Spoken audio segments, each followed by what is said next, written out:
So I've been thinking about this for the past few days now, but before I continue, I'm going to talk about some very adult and mature related topics, kind of, just be warned. Humans have free will, and as a species, we have had questionable uses with that free will. Sure, there's a lot of good, some questionable things as well, but I think as a collective, we have done terrible and brutal things, not just to other humans, but to the rest of the planet and its other species. But what is the one thing that enables a human to even have the capacity for evil? What gives us the cognitive ability to decide to be disgusting? If you guessed intelligence, congratulations, you deserve to hit that like button. But intelligence is terrifying because it makes cruelty possible.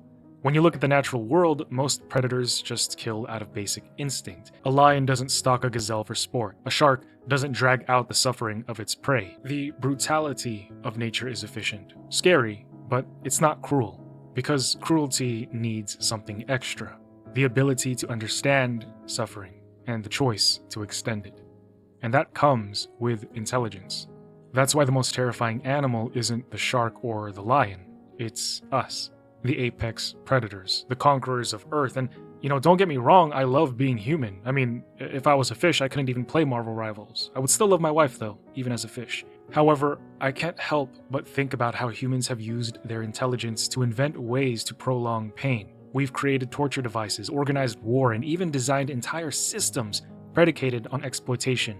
At some point, we've evolved going beyond being driven purely by hunger or survival. We've been at the point where we're capable of hurting others for power, for control, or sometimes just because we simply can. And we choose to do this. But why does intelligence turn into cruelty? It's a blessing and a curse, and ultimately it comes down to awareness, being conscious. An animal that knows another creature can feel pain also knows how to make that pain worse.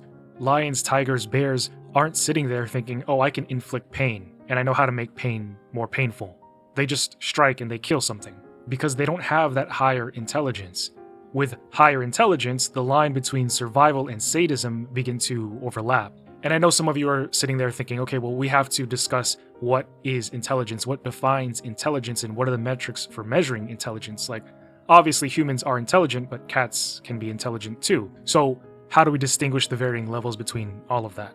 And I feel honestly like that's a separate discussion that I don't want the focus to be of this video. I think you guys kind of understand what I'm getting at. But I will say this: Descartes, I think, therefore I am. That whole philosophy of being able to recognize minds. You can imagine futures and you can shape the world with ideas. You are human and you are intelligent enough to do so. A rat or an octopus can solve puzzles. A cat can open a door, but a human can open a universe. Psychologists have suggested that empathy, the ability to understand what another being feels, has a dark mirror, if you will. And what do I mean by that? It means that if you can imagine another's suffering, you can choose to inflict it deliberately. That's why cruelty is a concept that pervades beyond instinct. It's a choice. It's about choice. Choosing to hurt.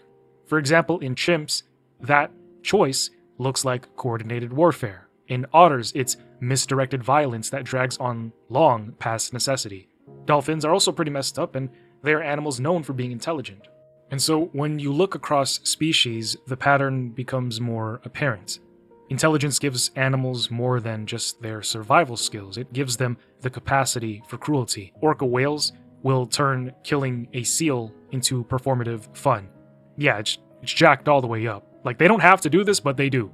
They will literally fling a seal into the air, drag it under the waves, release it, and repeat, bouncing the seal around until it's dead. And they do this for entertainment. Another example, orcas will hunt larger whales like the gray or the blue whales and their calves. They do this by chasing them for hours until they collapse from exhaustion, where they can't swim anymore. And once the calf can't swim anymore, the orcas, will drag it away from its mother and eat only select parts like the tongue or the lower jaw, leaving most of the carcass behind. They do this in front of the mother before eating her next. They don't have to cause prolonged suffering. They choose to. The chase is drawn out, it's coordinated, and psychologically brutal for the mother, who often watches helplessly as her calf is isolated, worn down, and just eviscerated. And what makes this stand out even more is the wastefulness. The orcas rarely consume the entire animal, which makes the hunt feel more like domination or hunting for fun over necessity. And then dolphins. Like, dude, this is so disgusting. I will never look at dolphins the same way. Like, I'm never going to go to SeaWorld and be like, oh, the dolphins are so cute. Yeah. These guys have been documented killing their own calves, infanticide, for no other purpose than to force the mothers back into mating sooner. The male dolphin wants to copulate with the female dolphin simply for the pleasure of it. Their own children. Like, imagine if your dad just decided to off you as a baby just so that he could have coitus with your mom in peace without you, like, crying or being around. I mean, don't imagine that, ew, but you get the premise behind how disturbing dolphins can be. Even more messed up, sometimes groups of male dolphins will trap a single female dolphin, blocking her escape and assaulting her in waves. Ruthless. And you can look this up. I mean, I don't recommend it, but this is all observed in the natural world. I feel badly for females across all species. Most of you guys have it bad. I think the exception might be like the seahorse, a specific spider, or maybe multiple spiders, and the praying mantis, where the females don't actually have the short end of the stick, but I don't know, I've heard different things. Chimpanzees, these guys are intelligent. They go to war. They form raiding parties, they invade, they ambush rivals or neighbors to seize their resources, territory, and females. When they strike, it's to mutilate, to kill. Even infants aren't spared.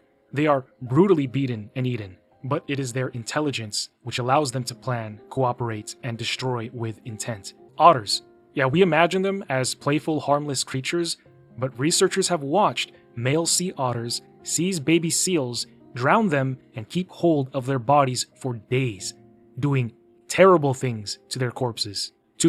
Let that sink in. Otters do nasty things to the corpses of baby seals. River otters too. Sometimes they kill animals that they never eat. They're intelligent mammals acting out of something much darker. This is the dark side of intelligence, I think. What you notice across all of these animals is that cruelty grows alongside intelligence. I think that's interesting. It's not like a good thing. I'm just like, wow, that's crazy. The more an animal is able to understand, the more its violence stretches beyond instinct and into choice.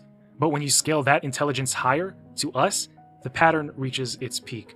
Because humans design pain. Again, not all humans, but always a human. Intelligence gives us empathy, but it also gives us sadism. It gives us power, but it also tempts us to abuse it.